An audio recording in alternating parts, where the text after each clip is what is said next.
দুঃখ অনুভব করেন। প্রত্যেকের দুঃখ আলাদা হতে পারে। কারোর মনে এই দুঃখ থাকে যে সে তার বাবা মায়ের সব ইচ্ছে পূরণ করতে পারেননি। কেউ এটা ভেবে দুঃখ পান যে সে চিরকাল সদাচার করেছেন, সৎকর্ম করেছেন, কিন্তু তাও তাকে দুরাচারী বলে মনে করা হয়। কেউ এটা ভেবেও দুঃখ পান যে তার সামনে যে ব্যক্তি রয়েছেন তার চোখে তিনি শত্রু হয়ে উঠেছেন বা দুষ্ট হয়ে উঠেছেন, যেখানে তিনি হয়তো কোনো অনুচিত কাজই করেননি। এবার এই সমস্ত বিষয় নিয়ে ভেবে নিজের ব্যক্তিত্ব নিয়ে সন্দেহ প্রকাশ করবেন না। যদি নিজের ব্যক্তিত্ব নিয়ে কোনো সন্দেহ থেকে থাকে, তাহলে কর্ম সংক্রান্ত প্রশ্ন করুন যে আপনি যা করেছেন তাতে কি উচিত ছিল, কি অনুচিত ছিল। যেটা প্রয়োজন সেটা এটা বোঝার যে আপনার অন্তর্মন, আপনার বিবেক আপনাকে কি বলছে, আর আপনার অন্তর্মন আর আপনার বিবেক আপনাকে যেটা করতে বলবে শুধু সেটাই করুন। আর তারপরে এই সংসার কি বলবে, কি ভাববে সেসব নিয়ে ভাবতে যাবেন না। কারণ এই সংসার তো ঈশ্বরকেও প্রশ্ন করে থাকে, ঈশ্বরকেও দোষী মনে করে।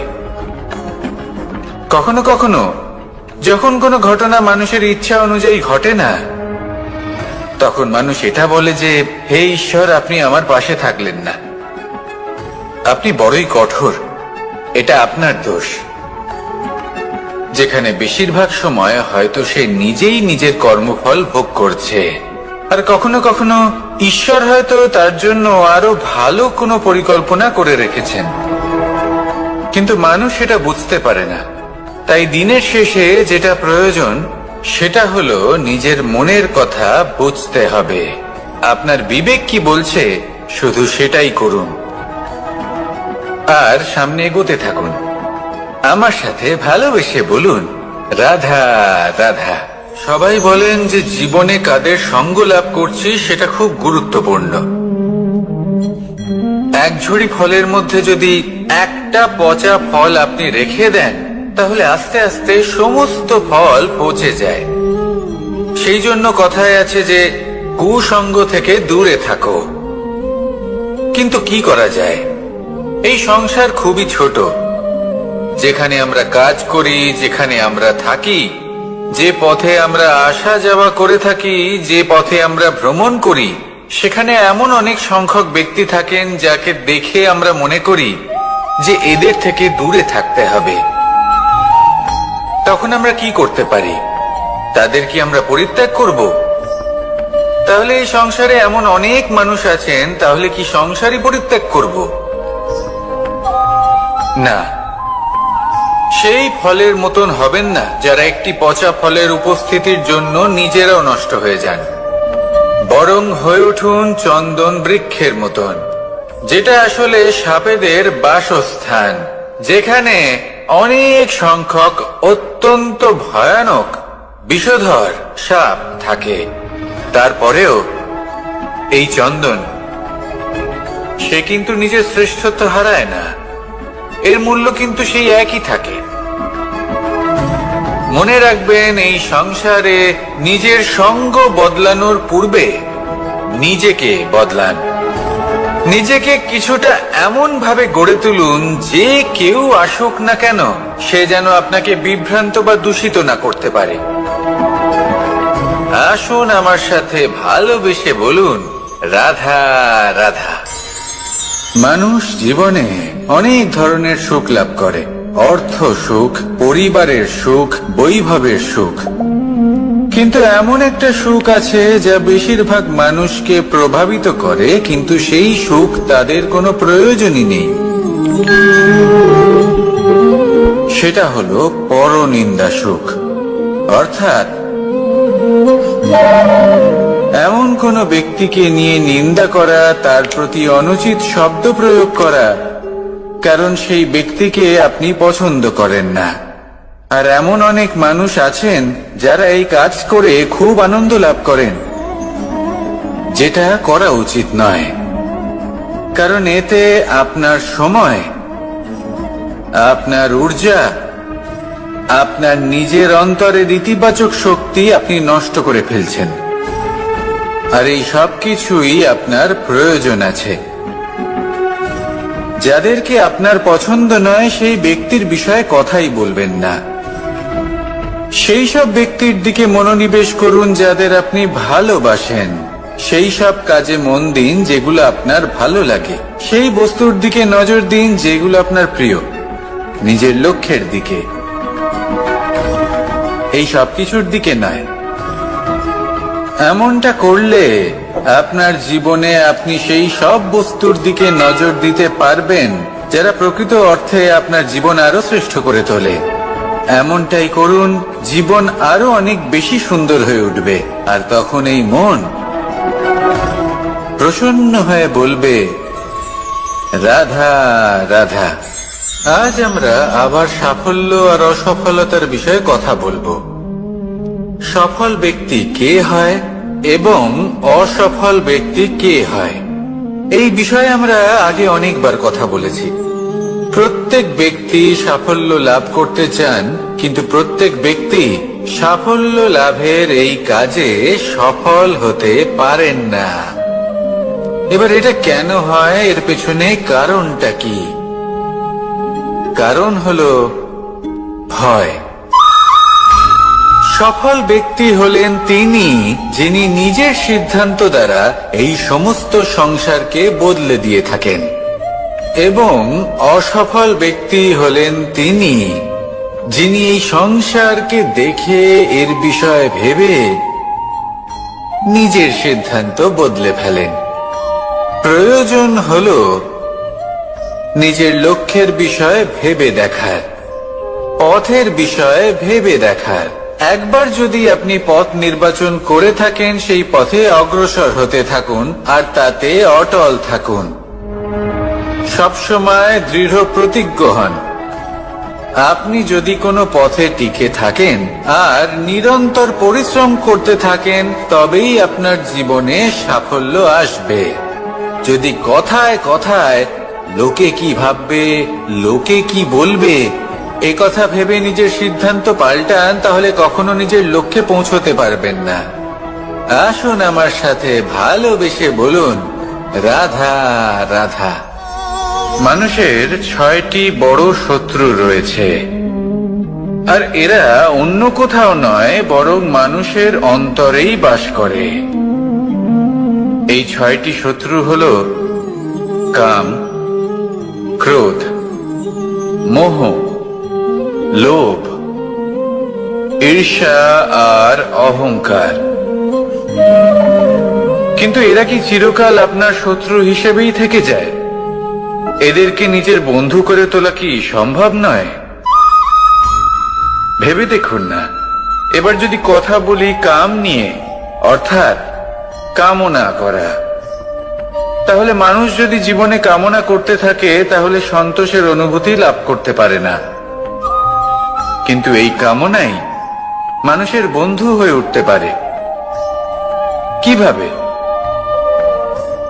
ধরুন, যদি মানুষ ভাবে আমি আরো অনেক বেশি শ্রেষ্ঠ ব্যক্তি হয়ে উঠতে চাই, আর তার জন্য কর্ম করে, পরিশ্রম করে, তাহলে ভবিষ্যতে গিয়ে শ্রেষ্ঠ ব্যক্তি হয়ে উঠতে পারে কামনার কারণে। অর্থাৎ এই কামনাই ওর বন্ধু হয়ে ওঠে। কিন্তু ধরুন কোনো মানুষ যদি চায় সে শ্রেষ্ঠ ব্যক্তি হয়ে উঠবে, কিন্তু তার জন্য না কোনো কর্ম করছেন আর না কোনো পরিশ্রম করছেন, আর অধর্মের পথে চলতে শুরু করে দেন, তাহলে এই কামনাই তার শত্রু হয়ে উঠতে পারে। এবার যদি এই কামনাকে নিজের বন্ধু করে তুলতে হয়, তাহলে নিজের নির্বাচনে বিচক্ষণ হতে হবে, নিজের মস্তিষ্কের ওপর নিয়ন্ত্রণ রাখতে শিখতে হবে। সেটাই করুন আর আমার সাথে ভালোবেসে বলুন, রাধা রাধা। আজ আমরা মানুষের আরো একটি শত্রুর বিষয়ে কথা বলবো, যার নাম হলো লোভ। যে কোনো বস্তুকে অত্যাধিক লাভ করার যে বাসনা, যতটা লাভ করেছি ততটা যথেষ্ট নয়, আমার আরো চাই, আরো চাই, একেই বলে লোভ। এবার এই লোভ আপনার জীবনে শুভ না অশুভ, আপনার মিত্র নাকি আপনার শত্রু, সেটাও নির্ভর করছে আপনার উপর। যেমন ধরুন, কোনো ব্যক্তির অসম্ভব ধনের লোভ, সে সেটা অর্জন করছে আর সেটা সংগ্রহ করছে, আর সেটা লাভ করার জন্য সে অনৈতিক কাজ করছে। যদি এই সব হতে থাকে তাহলে লোভ কিন্তু আপনার পক্ষে অত্যন্ত ক্ষতিকারক। কিন্তু যদি সেই ব্যক্তি ধরুন ধন অর্জন করছেন, তার সাথে নীতিও পালন করছেন, আর সংগ্রহ করার পরে সেটা সংসারে ছড়িয়ে দিচ্ছেন, যদি এমনটা হয় তাহলে এই লোভ আপনার বন্ধু হয়ে উঠতে পারে। যদি আপনার সৎসঙ্গ লাভ করার, সৎকর্ম করার লোভ থাকে, তাহলে আপনি কখনো একা থাকবেন না। যদি ভালোবাসা প্রদান করার লোভ থাকে, এই সংসারকে সাহায্য করার লোভ থাকে, তাহলে এই লোভ, যা সংসারের শত্রু, সেটা কিন্তু আপনার সাথে পরমাত্মার মিলন ঘটাতে পারে। এবার এই লোভকে নিজের মিত্র করে তুলবেন নাকি শত্রু করে তুলবেন, সেই সিদ্ধান্ত আপনারই। আসুন আমার সাথে ভালোবেসে বলুন, রাধা রাধা। কখনো এই প্রকৃতির দিকে তাকিয়ে থাকবেন। এই প্রকৃতি অনেক ধরনের শিক্ষা দেয়। কোন একটা গাছকে দেখুন, কিভাবে সে মাটি থেকে জল শুষে নেয়। সে ঝড় হোক বা হোক কড়া রোদ, সব সহ্য করে এবং অবশেষে সে ফল ধারণ করে। আর সেই ফল উৎপন্ন করার পরে সে ফল কিন্তু সে নিজে গ্রহণ করে না, এই সংসারকে প্রদান করে, যাতে পশু পাখি মানুষ তারা এই ফল গ্রহণ করে শক্তিশালী হয়ে উঠতে পারে, সুস্থ থাকতে পারে। সেভাবেই নদী, সরোবর, এরা নিজেরাও কিন্তু নিজেদের জল গ্রহণ করে না, মাটিকে প্রদান করে, পশু পাখিকে প্রদান করে। সূর্য নিজেও নিজের জন্য প্রজ্বলিত হয় না, সে প্রকাশ ছড়িয়ে দিতে চায় আমাদের সবার কাছে, সে আলো পৌঁছে দিতে চায়। এই প্রত্যেকের কর্মে পরমার্থ নিহিত আছে, আর সেই জন্যই এদের সকলকে পুজো করা হয়। তাই মনে রাখবেন,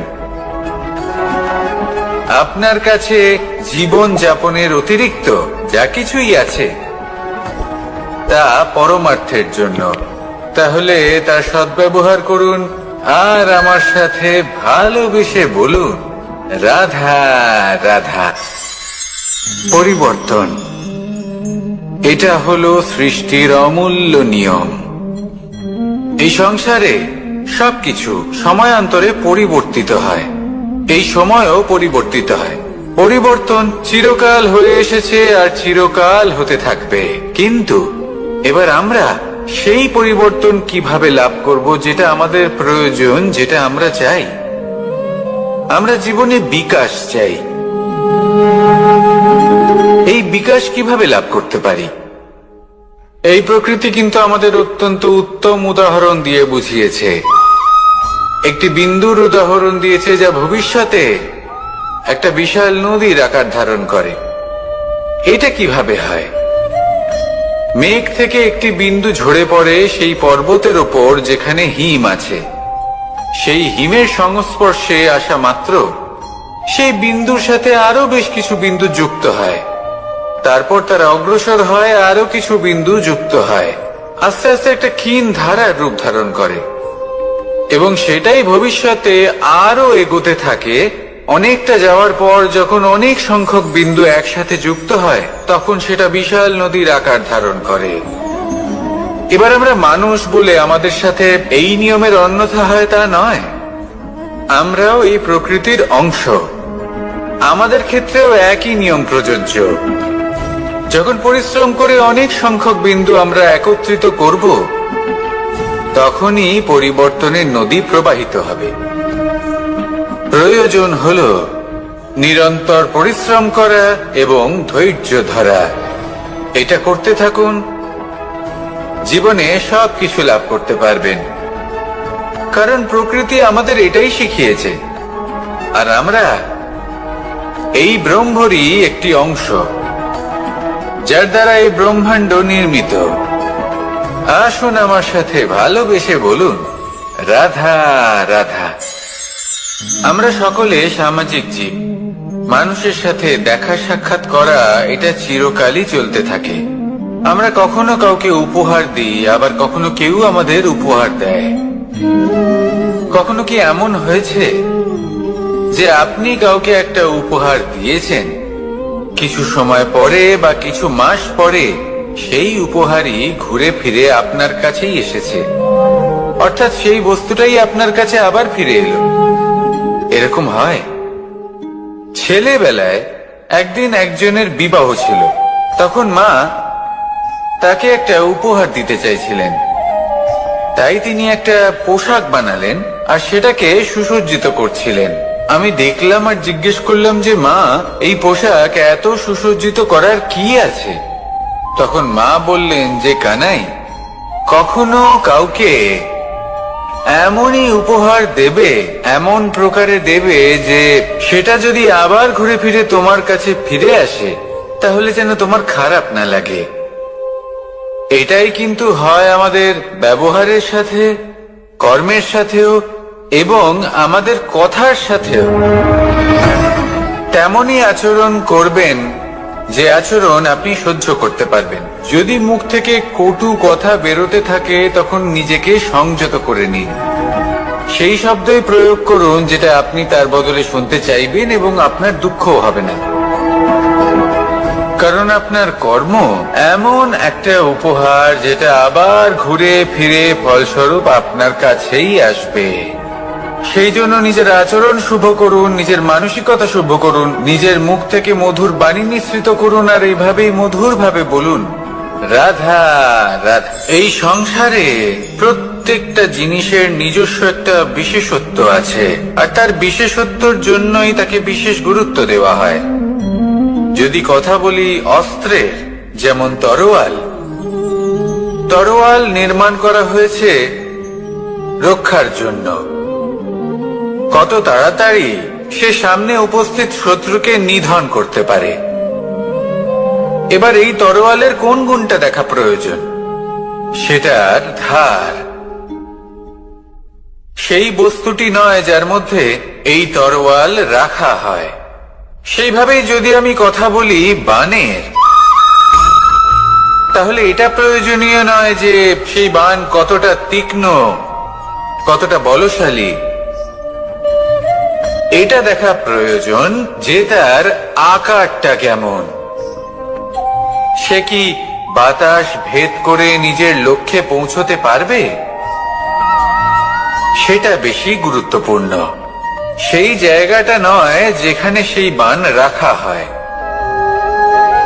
ঠিক সেইভাবে যদি আপনি কোনো মানুষেরই মূল্য বুঝতে চান, তাকে পরখ করে দেখতে চান, তাহলে তার জাতি, তার ধর্ম, তার রূপ, তার আকার, সেগুলো দেখে তাকে পরখ করতে চেষ্টা করবেন না। তাকে পরখ এই সব কিছুর ভিত্তিতে করবেন না। তার স্বভাবটা দেখুন, তার গুণ দেখুন, তার প্রতিভা দেখুন, তার কর্ম দেখুন, কারণ এটাই সেই ব্যক্তির আসল পরিচয়। এটাই হলো তার অস্তিত্ব। যখনই আপনি কোন নর্তককে শ্রেষ্ঠ নৃত্য প্রদর্শন করতে দেখেন, তখন আপনি কিন্তু এটা ভাবেন না যে সে কোথা থেকে এসেছে, সে কি খায়, ওর বন্ধু বান্ধব কারা। আপনি তার নৃত্য দেখেন, ওর শিল্প দেখেন, সেটারই প্রশংসা করেন, সেটাকেই সম্মান করেন। সেইভাবে এই সংসারে সকলকে সম্মান করুন। আর এই সম্মানের আধার হওয়া উচিত তার গুণ, তার স্বভাব, তার কর্ম, তার রূপ আর তার বেশভূষা নয়। আসুন আমার সাথে ভালোবেসে বলুন, রাধা রাধা। এই সংসার বলে যে কৃষ্ণ হলো মহাযোগী। কেউ বলে যে কৃষ্ণ হলো সাংখ্যযোগের প্রবর্তক। কেউ বলে ভক্তি যোগের, কেউ বলে জ্ঞান যোগের, কেউ কেউ এটা মনে করেন যে অষ্টাঙ্গ যোগের প্রভু হলাম আমি। কিন্তু এই যোগ আসলে কি?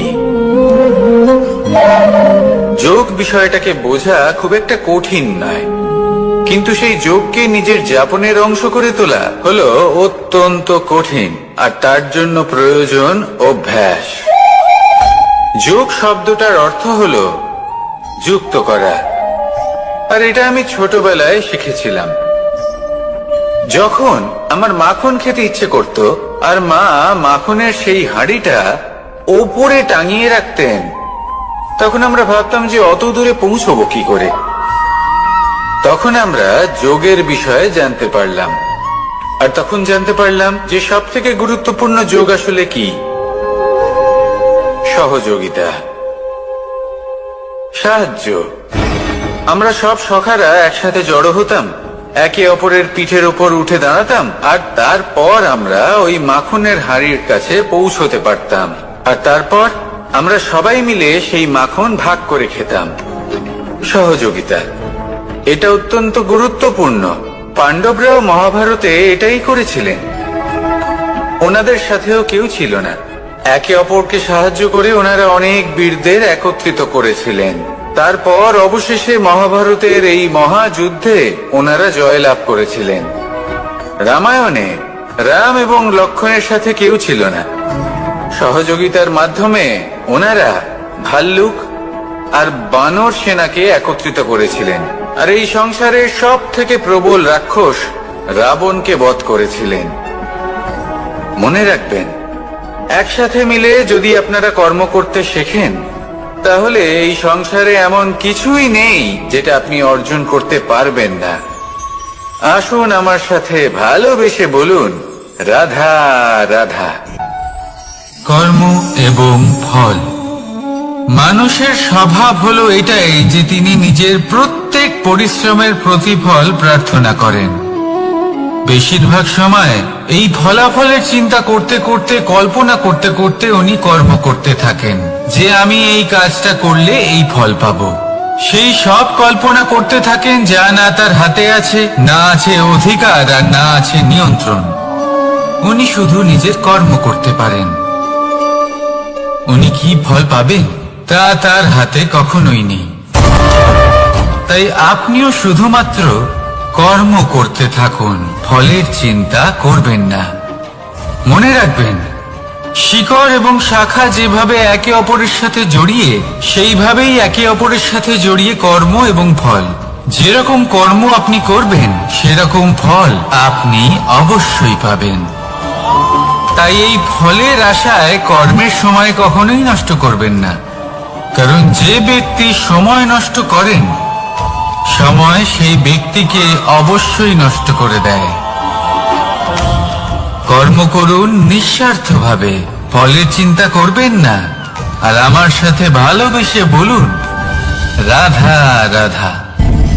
কর্ম এবং ফল। দেখতে গেলে এই সমস্ত ব্রহ্মাণ্ড এই দুইয়ের মাঝেই স্থির হয়ে আছে। মানুষজন কর্ম করেন ভালো ফল লাভের আশায়, আর ভালো ফল লাভের আশায় উনি এটাই ভুলে যান যে উনি যে কর্ম করছেন তা কি করছেন। আমি বলেছিলাম কর্ম করুন ফলের চিন্তা না করে, কিন্তু কি কর্ম করছেন সেই বিষয়ে ভাবাটাও অত্যন্ত আবশ্যক। নয়তো অনেক সময় আমরা এমন কর্ম করে ফেলি যা না চাইতেও বিষে পরিণত হয়, যা হয়েছে দুঃশাসনের সাথে, দুর্যোধনের সাথে, গুরু দ্রোণের সাথে। একজনের মানসিকতা উচিত ছিল না, একজনের বিবেক উচিত ছিল না, আরেকজন যে পক্ষ নির্বাচন করেছিলেন সেই পক্ষ উচিত ছিল না। আর যা কিছু ওনাদের সাথে হলো, আপনার, আমার, আমাদের সকলের সাথে তা হতে পারে। আমি বলেছিলাম কর্ম করুন, ফলের চিন্তা করবেন না, কিন্তু এই কর্মের বিষয়ে বিচার করে দেখাটাও ততটাই আবশ্যক। দেখুন, কর্ম করার উচিত প্রক্রিয়া ফলের চিন্তা না করা, কিন্তু যদি আপনার কর্ম শুভ হয়, তাহলে তার ফলও নিয়তি আপনাকেই দেবে। সর্বদা কর্ম করার সময় এটা ভাবুন যে আপনার এই কর্ম এই সংসারকে, এই সমাজকে, আপনার পরিবারকে, আপনার আশেপাশের মানুষজনকে কোন দিশায় নিয়ে যাবে। যদি এটা সবার জন্য মঙ্গলময় হয় তাহলে কর্ম করতে থাকুন। আর হ্যাঁ, নিশ্চিত রূপে ফলের চিন্তা করবেন না। আসুন আমার সাথে ভালোবেসে বলুন, রাধা রাধা। বটবৃক্ষের বীজ সর্ষের দানার থেকেও ছোট হয়, কিন্তু যখন তা নিজের রূপ ধারণ করে তখন তা বিশাল বৃক্ষের আকার ধারণ করে, যা সহস্র বছর ধরে বেঁচে থাকে, ছায়া প্রদান করে, পাখিদের আশ্রয় প্রদান করে, আর দেয় পথচারীদের বিশ্রাম করার স্থান। কেন? কারণ সেই ছোট বীজ তা মাটির ভেতরে গিয়ে নিজের খোলস ত্যাগ করে। অন্ধকারে থাকে সে, যতই আলো আসুক না কেন, যতই বর্ষা আসুক না কেন, সব সহ্য করে। আর তারপরে একটা চারা গাছ অঙ্কুরিত হয়, তারপর ধীর গতিতে একটা বিশাল বৃক্ষতে পরিণত হয়। দেখুন, জীবনে কঠিন সময় আসে, এই জন্য নয় যে আপনি হার মেনে নেবেন, এই জন্য আসে যাতে আপনি ভবিষ্যৎ নির্মাণের জন্য নিজেকে তৈরি করতে পারেন। যদি কঠিন সময়ে আপনি ওই বীজের মতো দৃঢ় হয়ে থাকতে পারেন, তাহলে আপনিও একদিন সেই বিশাল বৃক্ষের মতো নিজের অস্তিত্ব গড়ে তুলতে পারবেন, যা সহস্র বছর পর্যন্ত মনে রাখা হবে। আসুন আমার সাথে ভালোবেসে বলুন, রাধা রাধা। এই ব্রহ্মাণ্ড কত বৃহৎ, তাই না? যার সম্মুখে এই পৃথিবীকেও একটা বিন্দুর মতো মনে হয়। আর এই পৃথিবীতে আমরা কে হই, আমাদের আকার কিরকম, আমাদের অস্তিত্বই বা কি? যখন আমরা এভাবে ভাবি তখন মনে হয় আমরা কিছুই নই। তা আমরা যখন কিছুই নই, তাহলে আমরা এত চিন্তা করি কেন? কি ভেবে ভয় পাই? কাকেই বা এত ভয় পাই? কে আমাদের মারতে পারে আর কেই বা আমাদের জন্ম দেবে? আত্মার আসলে না কখনো জন্ম হয় আর না কখনো মৃত্যু। আত্মা শুধুই শরীর বদল করে।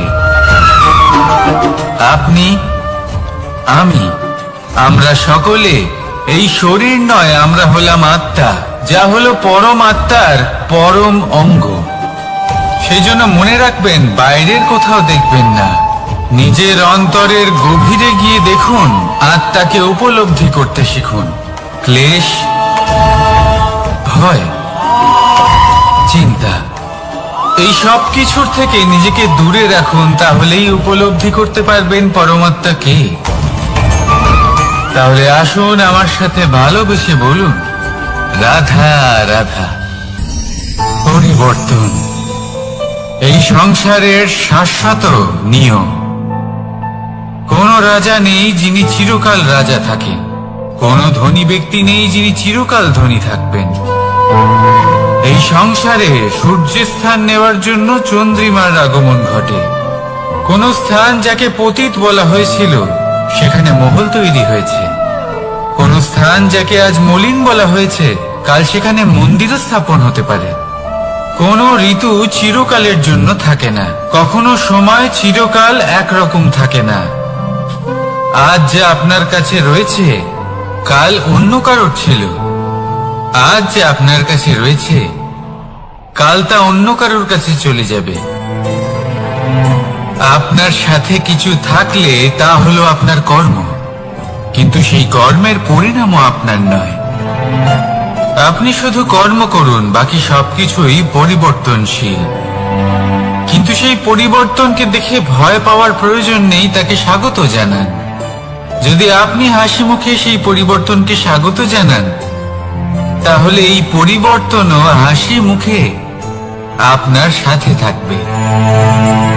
আসুন আমার সাথে ভালোবেসে বলুন, রাধা রাধা। সঞ্চয় মানুষের যখন থেকে বোধ বুদ্ধি হয়, সঞ্চয় করতে আরম্ভ করে দেন। সঞ্চয় করতে থাকেন ভোজনের, সঞ্চয় অর্থের, সঞ্চয় শক্তির। নিজের জন্য করেন, নিজের পরিবারের জন্য করেন, নিজের স্ত্রীর জন্য করেন, সন্তানের জন্য করেন, সন্তানের সন্তানের জন্য সঞ্চয় করেন।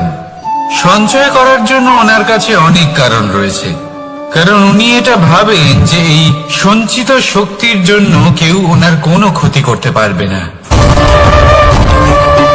মানুষ ভুলে যান একটা গুরুত্বপূর্ণ কথা, এই সত্য, উনি এই সংসারে খালি হাতেই এসেছিলেন, আর এখান থেকে ওনাকে খালি হাতেই যেতে হবে। যা এখানকার তা এখানেই থেকে যাবে। আর যদি কিছু ওনার সাথে যায় তা হলো ওনার কর্ম, আর কিচ্ছু নয়।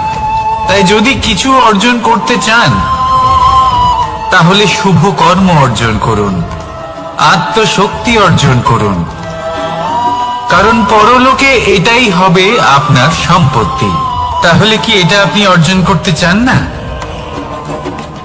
আসুন আর আমার সাথে ভালোবেসে বলুন, রাধা রাধা। সদিচ্ছা। দেখতে গেলে 3 অক্ষরে তৈরি এই শব্দ, কিন্তু সমস্ত ত্রিলোক তার উপরেই আধারিত। আপনি এই সংসারে এসেছেন, তখন অবশ্যই শ্বাস নেবেন, কিন্তু তার বদলে আপনাকে কিছু তো দিতেই হবে। আপনার উপর নির্ভর করছে আপনি কি দেবেন। কি দেবেন এই সংসারকে, এই সমাজকে, নিজের পরিবারকে, আর তার বদলে কি নেবেন? যশ নাকি অপযশ? দেখুন, এক ছিল রাবণ, যে কিনা সমুদ্র পার করলো সীতাকে অপহরণ করার জন্য, আর এক ছিলেন রামচন্দ্র, যিনি সমুদ্র পার করেছিলেন, সেতু বানিয়ে গিয়েছিলেন সীতাকে ফিরিয়ে নিয়ে আসার জন্য। দুজনেই সমুদ্র পার করেছিলেন, শুধু পার্থক্য ছিল সদিচ্ছাকে বোঝার, লক্ষ্যের। অনেক মানুষের যাত্রা একরকম হতেই পারে, কিন্তু আনন্দ তখনই লাভ করবেন যখন লক্ষ্য শুভ হবে, মহান হবে। এই লক্ষ্য দিয়ে এই সংসারের কল্যাণ হবে এবং মানুষের সম্মান হবে। যদি আপনার সংকল্প উচিত হয় তাহলে আপনার লক্ষ্য উচিতই হবে, নয়তো শুধুমাত্র বিনাশ হবে। আর উচিত এটাই হবে যে বিনাশের হাত থেকে যেন নিজেকে বাঁচানো যায়, কি বলেন? তাই জীবনে যে লক্ষ্য স্থির করছেন, মনে রাখবেন তা যেন শুভ লক্ষ্য হয়। যদি এরকম হয় তাহলে আপনার যাত্রা, আপনার জীবন দুটোই শুভময় হবে। আসুন আর আমার সাথে ভালোবেসে বলুন, রাধা রাধা। সুরক্ষা। এই সুরক্ষা আসলে কি? এটা কি কোনো কবচ নাকি কোনো সীমা? এই সুরক্ষা আসলে অন্য কিছু। আমাদের মাতা পিতা, আমাদের প্রিয়জন, আমাদের বন্ধু, এই সমাজ, আমাদের শুভাকাঙ্ক্ষী, আমাদের আত্মীয়, এনারা সবাই আমাদের জীবনে কোনো না কোনো ভাবে সুরক্ষা দিয়ে থাকেন, একটা কবচ দিয়ে থাকেন কোনো না কোনো রূপে। কিন্তু দেখতে গেলে আমাদের পরাক্রমের পথে, আমাদের বীরত্বের পথে, আমাদের সাহসের পথে এই সুরক্ষাই সব থেকে বড় বাধা হয়ে দাঁড়ায়। একবার ভেবে দেখুন, যদি আপনি কোনো সুরক্ষাই না পান, বা যদি আপনি এই সুরক্ষা ভেঙে বাইরে আসতে পারেন, তাহলে আপনার বীরত্ব চরম সীমায় পৌঁছে যায়। কেন? কারণ তখন আপনি জানেন যে এই সংসারের সম্মুখীন আমাদের নিজেদেরই হতে হবে। আপনি বুঝে যান যে শত্রুর সম্মুখীন এবার নিজের বলের দ্বারা, নিজের পরাক্রমের দ্বারা, নিজের সাহসের দ্বারা করতে হবে। আর তখন আমাদের মনের মধ্যে এই শক্তি জাগ্রত হয়। এই শক্তি অন্তরেই বসবাস করে, শুধু এটা চিনে নিতে হবে, একে জাগ্রত করতে হবে। আর এটা সুরক্ষা ভেঙে যাওয়ার পরেই সম্ভব হয়। আর যারা নিজের শক্তি সম্পর্কে জানেন, যিনি নিজেই জানেন তিনি কতটা শক্তিশালী, তিনি নিজেই নিজের সুরক্ষা কবচ চিরকালের মতো ভেঙে ফেলে দেন, ঠিক কর্ণের মতো। আর তারপরে দেখুন, আপনার পরাজয় হোক বা বিজয়ী হোক না কেন, সেটাই অনেক বড় হয়। সেটাই প্রশস্ত হয়ে থাকে। সেই জন্য ত্যাগ করুন নিজের ভয়কে, নিজের আশেপাশের এই সুরক্ষা চক্রকে ভেঙে ফেলুন, আর সম্মুখীন হন এই সংসারের নিজের শত্রু সম্মুখীন হন। পরাক্রমের এই অঙ্কুর, তা অঙ্কুরিত হওয়ার জন্য বীজের উপরের এই কবচ, এটা ভেঙে যাওয়া অতি আবশ্যক। আসুন আমার সাথে ভালোবেসে বলুন, রাধা রাধা। যখন আমরা হাঁটতে থাকি আর আমাদের পায়ে কাঁটা বিঁধে যায়, তখন মুখ দিয়ে আহ বেরিয়ে আসে, কান্না চলে আসে, আর অনেক সময় অভিশাপও বেরিয়ে আসে। কিন্তু আমরা কি কখনো এটা এইভাবে দেখেছি, এইভাবে ভেবেছি যে আমরা যে পথে চলেছি সেই পথে কাঁটা বিঁধেছে, নাকি আমরা সেই পথ নির্বাচন করেছি যাতে শুধুই কাঁটা রয়েছে? নাকি আমরা এভাবে ভেবে দেখেছি যে এই কাঁটা আমাদের কষ্ট দিতে এসেছে, নাকি এটা আমরাই বিছিয়ে রেখেছিলাম? সাবধান থাকা উচিত ছিল, কারণ কাঁটা বিঁধলে যন্ত্রণা হবে, চিৎকার করে ফেলতে পারি, মুখ থেকে অভিশাপও বেরিয়ে আসতে পারে। কিন্তু এই অভিশাপ শুধুমাত্র আমাদের তরফ থেকে অভিশাপ হয়, সামনের ব্যক্তিটির উপরও নির্ভর করে।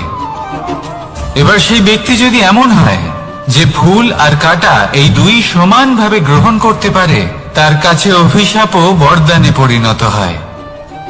শেষ পর্যন্ত ব্যাপারটা দাঁড়ায় ভাবনা, চিন্তা, দৃষ্টিভঙ্গির উপর। কারণ আপনার এই ভাবনাই সত্যি হয়ে সামনে আসে। সেই জন্য এই ভাবনা, চিন্তা, মানসিকতাকে গুরুত্ব সহকারে দেখবেন। এই বিবেচনা নিয়ে বিবেচনা করতে শিখুন। আমার কথার অর্থ হলো যে জীবনে যখন এরকম কিছু একটা ঘটবে, তখন ভেবে দেখুন যে এরকম কেন হলো। আপনি কি এমন কোনো কর্ম করেছিলেন যার কর্মফল এটা? এমন কোনো কাজ যা অনুচিত ছিল, অসত্য ছিল, যা অভদ্রতার কারণ ছিল?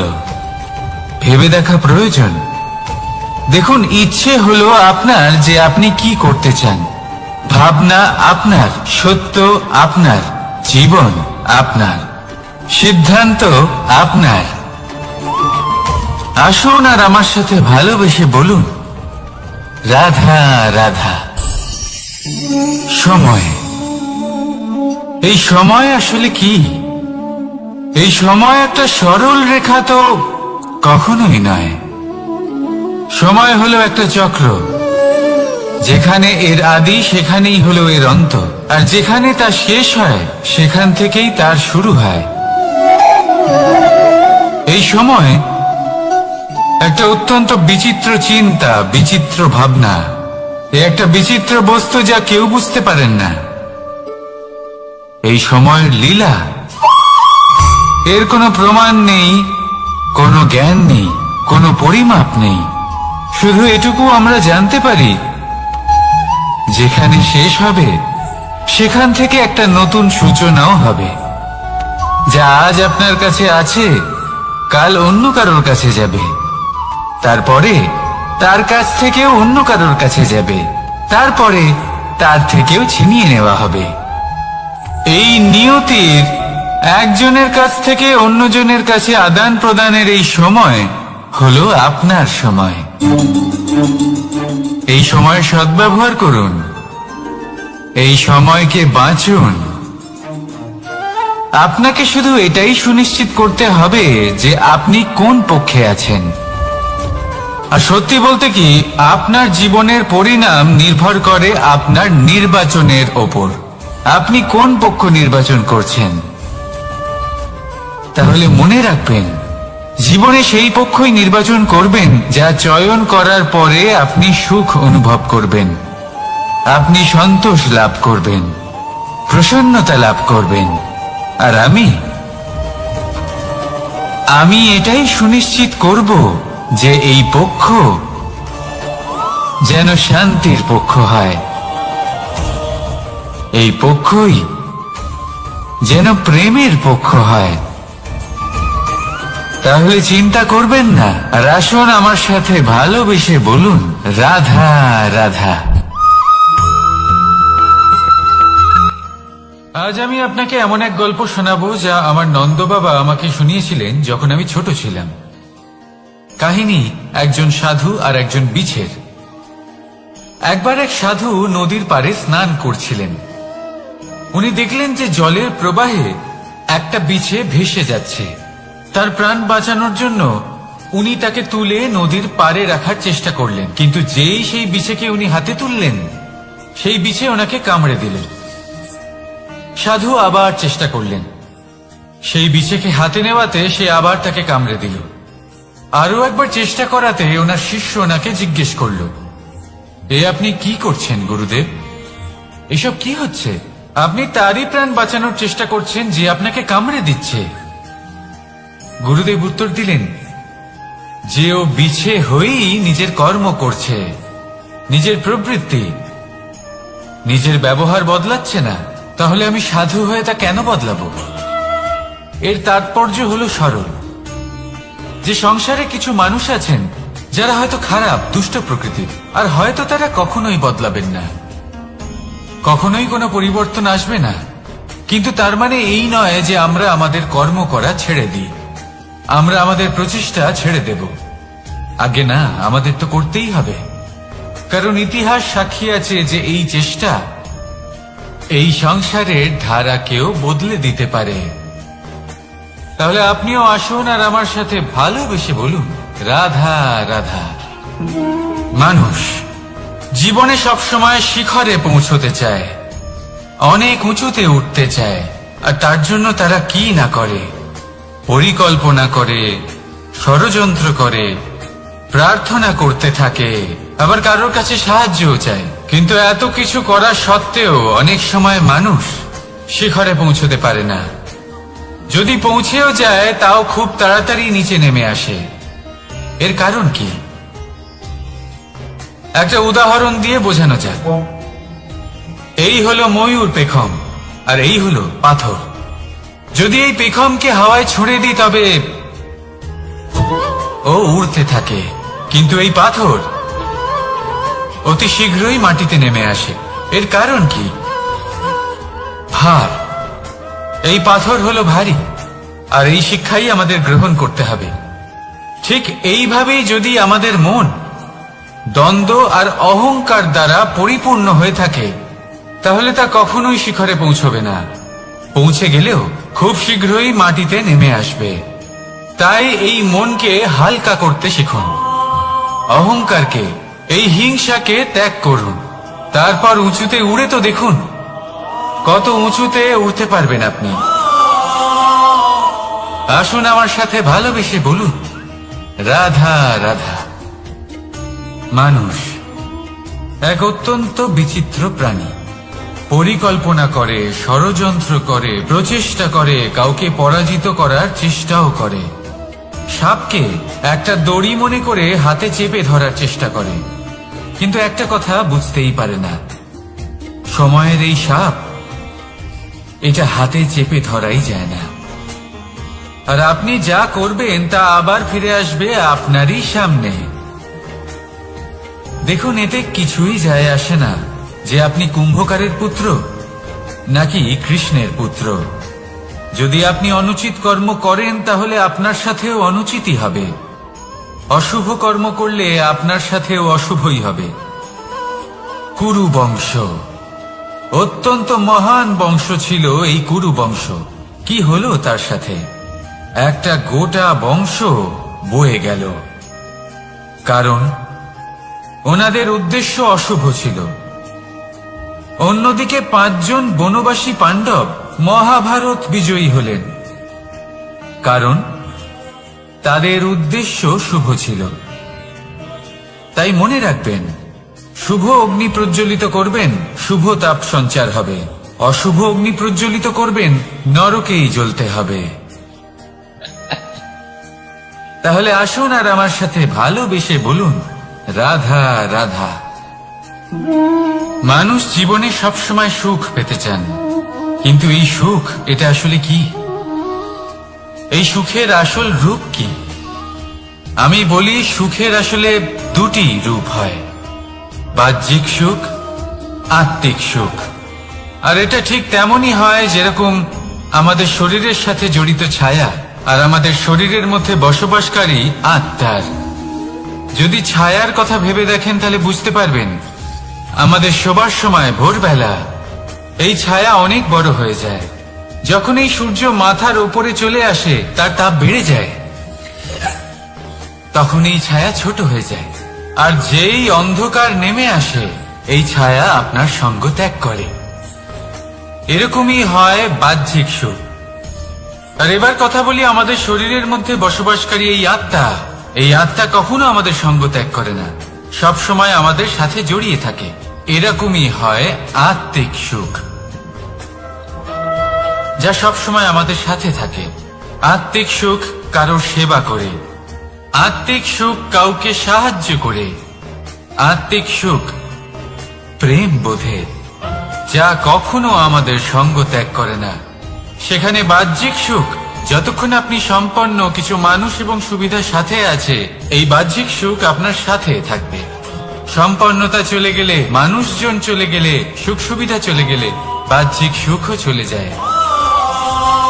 তাহলে এই আত্মিক সুখ খুঁজে নিন এবং সেই সুখের সাথেই বলুন রাধা রাধা।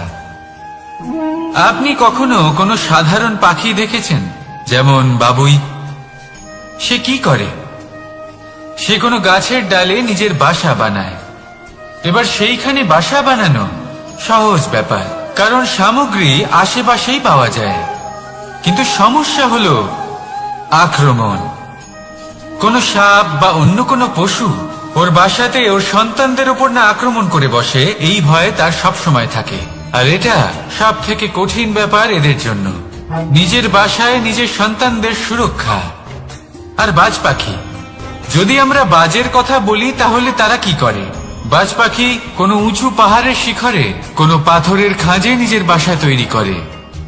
এবার ওখানে বাসা বানানো একেবারেই সহজ ব্যাপার নয়, কারণ সামগ্রী আশেপাশে পাওয়া যায় না, দূর থেকে নিয়ে আসতে হয়।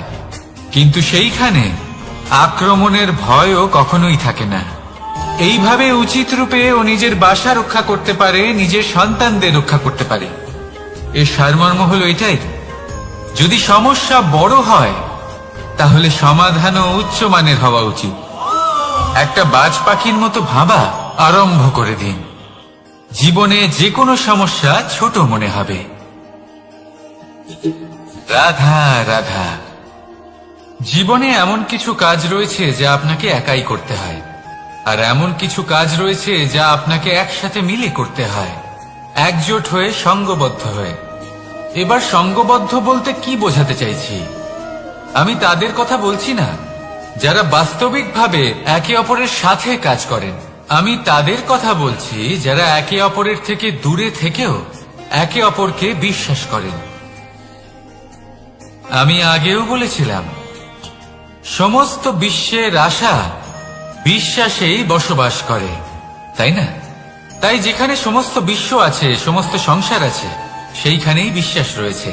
তাই আপনার আশেপাশে এমন দল সঙ্গবদ্ধ করুন যাদের আপনার উপর বিশ্বাস আছে আর যাদেরকে আপনি বিশ্বাস করতে পারেন।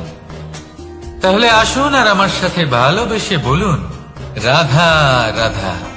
আমরা যে মানুষকে চাই, যাকে আমরা ভালোবাসি, তাকে একটা উপহার অবশ্যই দিতে চাই।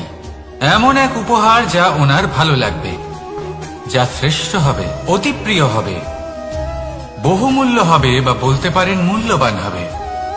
তাই আমরা কি করি? আমরা বাজারে যাই, তার জন্য স্বর্ণ, আভূষণ, হিরে, মুক্তো এইসব নিয়ে আসি। কিন্তু এটাই কি সর্বশ্রেষ্ঠ উপহার? কখনোই না। সর্বশ্রেষ্ঠ উপহার হলো স্বাধীনতা, তাকে নিজের মনের মতো বাঁচার স্বাধীনতা। যদি আপনি কাউকে স্বাধীনতা না দিতে পারেন, তাহলে সে কোথাও না কোথাও বন্দী হয়ে যায়, তার বিকাশ কোথাও না কোথাও আটকে যায়। কিন্তু যদি আপনি কাউকে স্বাধীনতা দিতে পারেন, তাহলে আপনি দেখবেন ও সমস্ত সংসারকে, এই জীবনকে নিজের দৃষ্টিভঙ্গি দিয়ে দেখবে, বুঝবে যে কোনটা হলো উচিত আর কোনটা হলো অনুচিত। আর এটাই হলো সর্বশ্রেষ্ঠ। আর এবার যদি কাউকে স্বাধীনতার মাধ্যমে এত বড় একটা শক্তি দিতে পারেন, তাহলে আপনি আমাকে বলুন, এর থেকে বড় উপহার আর কি হতে পারে? আসুন আর আমার সাথে ভালোবেসে বলুন, রাধা রাধা। কর্ম, ধর্ম আর কর্তব্য, এই তিনটি একে অপরের সাথে জড়িত। আর অনেক সময় এই তিনটি পালন করতে করতে আমাদের সেই ব্যক্তির সামনে গিয়ে দাঁড়াতে হয়, তার বিরুদ্ধেই যেতে হয়, যাকে আমরা সব থেকে বেশি ভালোবাসি। কিন্তু সেইখানে এই যুদ্ধ কোনো ব্যক্তিগত যুদ্ধ থাকে না। এ হলো কর্ম, ধর্ম আর কর্তব্যের যুদ্ধ। এটা সরল নয়, অত্যন্ত কঠিন হয় তার সম্মুখীন হওয়া যাকে আমরা সব থেকে বেশি সম্মান করি। কিন্তু আমাদের তো আমাদের ধর্মের পথে চলতেই হবে, কারণ আমরা কর্মবদ্ধ, কর্তব্যবদ্ধ, আর এটাই করা উচিত। শুধু এটুকু মনে রাখবেন, যদি আপনার উদ্দেশ্য শুভ হয়, আপনার ভাবনা শুভ হয়, আপনি যদি কর্ম, ধর্ম আর কর্তব্যের পথে অগ্রসর হন, তাহলে এই প্রক্রিয়াতে যদি আপনাকে আপনার আরাধ্যেরও সামনে দাঁড়াতে হয়, তাহলেও আপনার কোনো ক্ষতি হবে না। তাহলে আসুন আর আমার সাথে ভালোবেসে বলুন, রাধা রাধা। প্রেম এই সংসারে এসেছিল এই সংসারকে প্রেমের শিক্ষা দেওয়ার জন্য, এই জীবনের সুখের অনুভূতি আসলে কি তা শেখানোর জন্য। কিন্তু যদি সত্যি কথা বলি, তো আমি নিজেই প্রতিদিন প্রেমের নতুন নতুন স্বরূপ দেখতে পাই, প্রেমের একটা নতুন অনুভূতি প্রত্যেক নতুন দিনে। আর তার কারণ হলো এই প্রেম অনন্ত, এ হলো দৈব। প্রেম হলো এই সংসারের সব থেকে বড় ঢাল এবং সব থেকে বড় অস্ত্র। এই প্রেম ছাড়া না কোনো ন্যায় হয় আর না কোনো শাস্ত্র, না জীবন আছে আর না অন্ত। এবার যদি এই প্রেম মনের মধ্যে বাস করতে শুরু করে, তাহলে কখনো কোনো সমস্যাই হবে না, আর যদি হয়েও থাকে তাহলে তা স্থায়ী হবে না। এই প্রেম কি না করতে পারে? এই প্রেম সমস্ত সমস্যা মিটিয়ে ফেলতে পারে, আপনার মনের মধ্যে অহংকারকেও বিনাশ করে দিতে পারে, আপনাকে সাক্ষাৎ ঈশ্বরের সাথে দেখা করাতে পারে।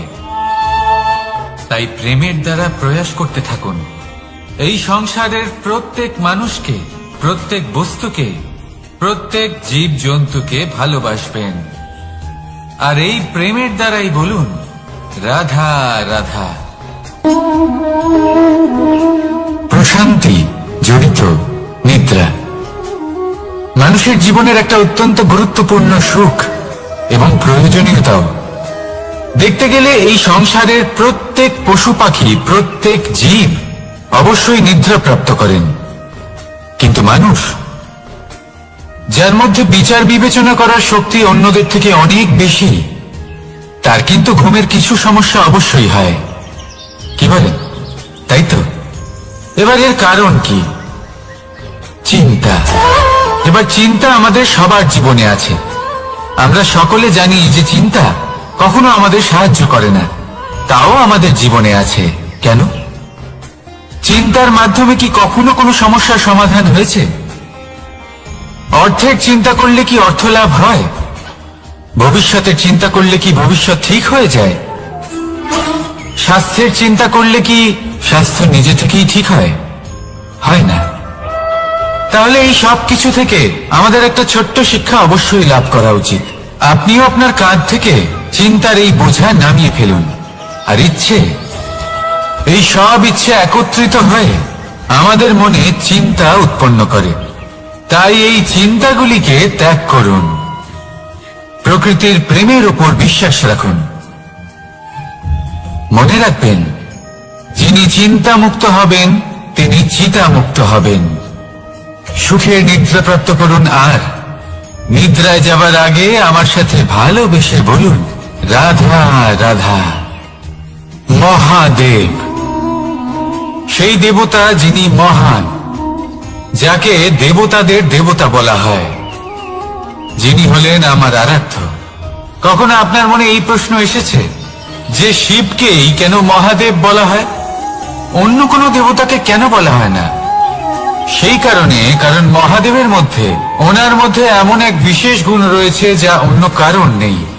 তা হলো নিঃস্বার্থ হয়ে মানুষের সেবা করা। যদি প্রয়োজন পড়ে, যদি সৃষ্টির পথে বিনাশের কালো মেঘ ছেয়ে থাকে, তখন নিজের প্রাণের চিন্তা না করে হলাহল পান করার জন্য প্রস্তুত থাকেন মহাদেব। আর এই অদ্বিতীয় ত্যাগের জন্যই শিবকে মহাদেব বলে ডাকা হয়। এবার যদি কোনো মানুষও নিঃস্বার্থ ভাবনার দ্বারা নিজেকে অর্পণ করে দেয় এই জগতের কল্যাণের জন্য, মানুষের সেবার জন্য, তাহলে তিনিও মহাপুরুষ, মহামানব হতে পারেন। যদি কেউ অভুক্ত থাকেন তাহলে নিজের থালা থেকে অর্ধেক খাবার তাকে দিয়ে দিন। যদি কেউ অসুস্থ হন তাহলে তাকে সেবা করার, চিকিৎসা করার চেষ্টা করুন। এই জীবন শুধু নিজের জন্য নয়, অন্যদের প্রতি, সমস্ত সংসারের প্রতি উৎসর্গ করুন। যদি এইসব মানুষ শিখে যান তাহলে তিনি মহাদেবের পথে অগ্রসর হতে পারেন। যদি মানুষ নিঃস্বার্থ ভাবনার দ্বারা এই সংসারের সেবা করতে শিখে যান তাহলে তিনি নিশ্চিত রূপে মহামানব অবশ্যই হতে পারবেন। আসুন আমার সাথে ভালোবেসে বলুন, রাধা রাধা।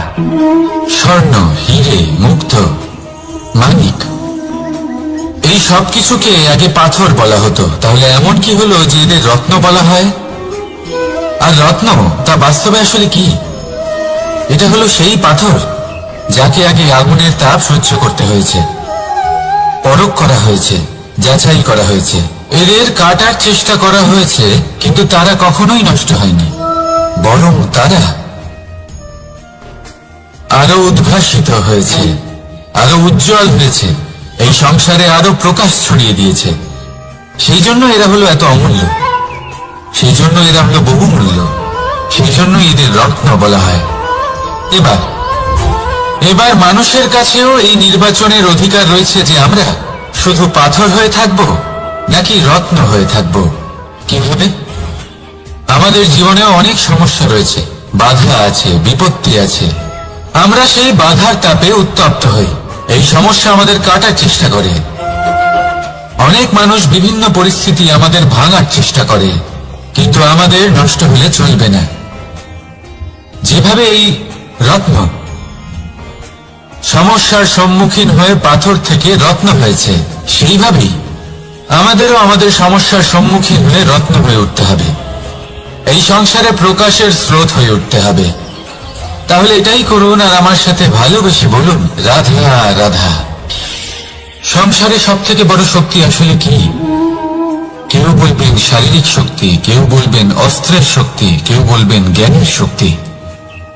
ঠিক আছে, কিন্তু যদি আমি বলি সংসারের সব থেকে বড় শক্তি হলো শক্তি কোনো এক তথ্যের, আগে হ্যাঁ, তথ্য। এই তথ্য নিজেই কিন্তু খুব শক্তিশালী, অত্যন্ত শক্তিশালী অস্ত্র হলো এই তথ্য। আর সত্যি বলতে অনুচিত তথ্যের থেকে অনেক বেশি ঘাতক হলো অসম্পূর্ণ তথ্য। যেরকম আজ শাম্ব রুক্মির সাথে করেছে, ওকে অসম্পূর্ণ তথ্য দিয়েছে, তার ফলে বিনাশ হলো।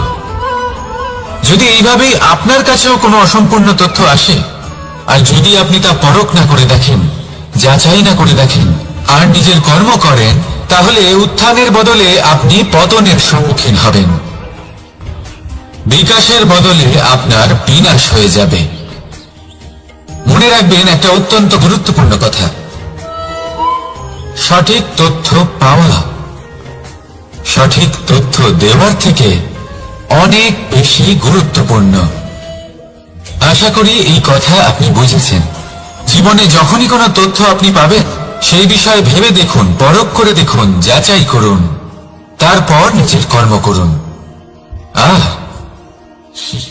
আমার সাথে ভালোবেসে বলুন, রাধা রাধা। ধর্ম এবং প্রেম, এই দুই হলো একই মুদ্রার দুই পিঠ। যদি এদের মধ্যে কোনোটা নষ্ট হয়ে যায় তাহলে দ্বিতীয়টাও থাকে না। কখনো ভেবেছেন এমন কেন হয়? তার জন্য আগে আপনাকে বুঝতে হবে যে ধর্ম আসলে কি। ধর্ম সেটাই যা এই সংসারের প্রত্যেক মানুষকে একে অপরের সাথে সুখ এবং শান্তিতে থাকতে প্রেরণা যোগায়। এই প্রেরণার আধার হলো প্রেম। প্রেম সেটাই যা আপনার মধ্যে অন্য কারোর প্রতি করুণাবোধ জাগিয়ে তোলে, সম্মান জাগিয়ে তোলে। এবার যদি প্রেম চলে যায় তাহলে সবার আগে বিনাশ হবে সম্মান আর করুণাবোধের। এবার যেখানে না প্রেম রয়েছে, না সম্মান রয়েছে, না করুণা রয়েছে, সেখানে ধর্ম কিভাবে বাস করবে? অশুভ ইচ্ছে জাগ্রত হয়ে ওঠে, ক্রোধ জাগ্রত হয়ে ওঠে, অহংকার জাগ্রত হয়ে ওঠে, আর তারপর আরম্ভ হয় অধর্মের। তাই যা যা ভাবনা আপনার অন্তরে প্রবেশ করছে করতে দিন, কিন্তু যাই হোক না কেন এই প্রেমকে নিজের থেকে দূরে যেতে দেবেন না। এই প্রেমকে চিরকাল নিজের কাছে রাখুন, নিজের হৃদয়। আর এই প্রেম ভাব নিয়ে বলুন, রাধা রাধা। মানুষের জীবনে উন্নতি লাভ করার জন্য 3টি স্তম্ভের প্রয়োজন হয়। প্রথম স্তম্ভ শিক্ষা। এই শিক্ষা আমাদের জ্ঞান প্রদান করে। দ্বিতীয় স্তম্ভ ব্যবসা, যার দ্বারা আমরা ধন উপার্জন করি। তৃতীয় স্তম্ভ হলো আমাদের ঈশ্বর, আমাদের ইষ্ট। এনার সাথে যদি আমরা জুড়ে থাকতে পারি তাহলে এমন একটা মানসিক বল আপনি লাভ করবেন যেটা এই সংসারে আর কোথাও পাওয়া সম্ভব নয়। কিন্তু মানুষ অনেক সময় জীবনে এই 3টি স্তম্ভ লাভ করা সত্ত্বেও সামনে অগ্রসর হতে পারেন না। তখনও জীবনে কঠিন পরিস্থিতি আসতেই থাকে। এমনটা ঠিক কেন হয়? কারণ সে জীবনে এই 3টি স্তম্ভ লাভ করে নেয়, জীবনে প্রয়োগও করে, কিন্তু তার ভিতের কথা সে ভুলেই যায়। যেমন প্রথম স্তম্ভ অর্থাৎ শিক্ষা। এই শিক্ষার আধার হলো শুভ চেতনা। যদি অন্তরে শুভ চেতনা না থাকে তাহলে এই শিক্ষার কোনো গুরুত্ব থাকে না। দ্বিতীয় স্তম্ভ ব্যবসা। পরিশ্রম করে উপার্জন করতে হবে, এই কথাটা আমরা সবাই জানি এবং সবাই চেষ্টাও করি। কিন্তু ব্যবসা করতে করতে আমরা এটা ভুলে যাই আমাদের ব্যবহার কেমন হয়ে পড়েছে। এই ব্যবহার যদি শুভ হয় তাহলে আমাদের উপার্জন আস্তে আস্তে একটা স্থির জায়গায় এসে পৌঁছবে। এবং তৃতীয় স্তম্ভ আমাদের ভগবান। যদি ওনার স্মরণে আপনি যেতে চান তাহলে তার পূর্বে নিজের মা বাবাকে সেবা করুন, তাদের যত্ন করুন, তাদেরকে ভালোবাসুন, কারণ ওনারাই হলেন এই সংসারে আপনার সব থেকে বড় ইষ্ট। তাহলে 3 স্তম্ভের সাথে সাথে তাদের আধারকেও নিজের জীবনে প্রাধান্য দিন। কোনো সমস্যা আসবে না, জীবনে একের পর এক উন্নতি করবেন এবং এই মন প্রসন্ন হয়ে বলবে রাধা রাধা। সুখ, দুঃখ এবং শক্তি, এই 3 হলো এই সংসারের ত্রিদেবের মতো। আমাদের জীবনে যা কিছু ঘটছে এই 3টির ভিত্তির উপরেই হচ্ছে। আসলে এই সংসারের একটা নিয়ম আছে, যখনই আপনি কিছু লাভ করেন এই সংসার আপনার পরীক্ষা নেয়।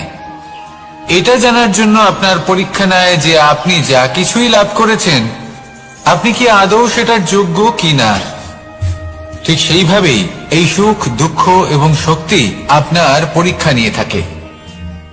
যখন সুখ আসে তখন সে আপনার পরীক্ষা নেয় যে আপনার মধ্যে অহংবোধ জাগ্রত হয়নি তো। যদি অহংবোধ চলে আসে তাহলে সুখ সেখানেই সঙ্গ ত্যাগ করে।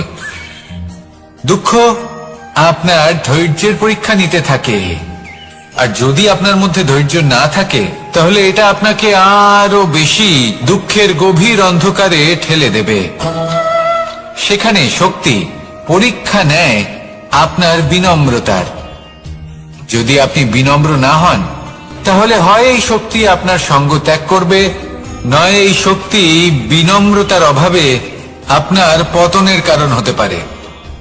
এই সংসারে যে কোনো ব্যক্তি যিনি এই পরীক্ষায় উত্তীর্ণ হয়ে থাকেন এই জীবনে তিনি সাফল্য লাভ করেন।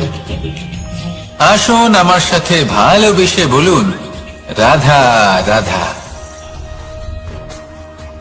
ভয়ের সাথে আমরা সবাই পরিচিত, কষ্ট আমরা সবাই পেয়েছি। কখনো কখনো আমরা অসুস্থ হয়ে পড়ি, আর এমন সময় হলে মাতার মমতা, কখনো বাবার স্নেহ, কখনো বন্ধুদের পাশে থাকার অনুভূতি আমাদের রোগ নিরাময়ে সাহায্য করে। কখনো যদি আমরা নিরাশ হয়ে পড়ি, তখন যদি আমাদের কোনো আপনজন আমাদের দুটো ভালো কথা বলে তখন আমাদের মনোবল বেড়ে যায়। ঠিক তেমন সংসারের এই রঙ্গমঞ্চে যদি আপনি পীড়িত অনুভব করেন, কিছু শুভ কথা আলোচনা করুন, কিছু স্তুতি গান করুন, কিছু মুহূর্তের জন্য হলেও নিজের ইষ্টদেবের কথা স্মরণ করুন আর প্রার্থনা করুন। সাহস বাড়বে, শক্তিও বৃদ্ধি পাবে এবং সামনে এগিয়ে চলার পথও দেখতে পাবেন। তখন এই মন প্রসন্ন হয়ে বলবে, রাধা রাধা।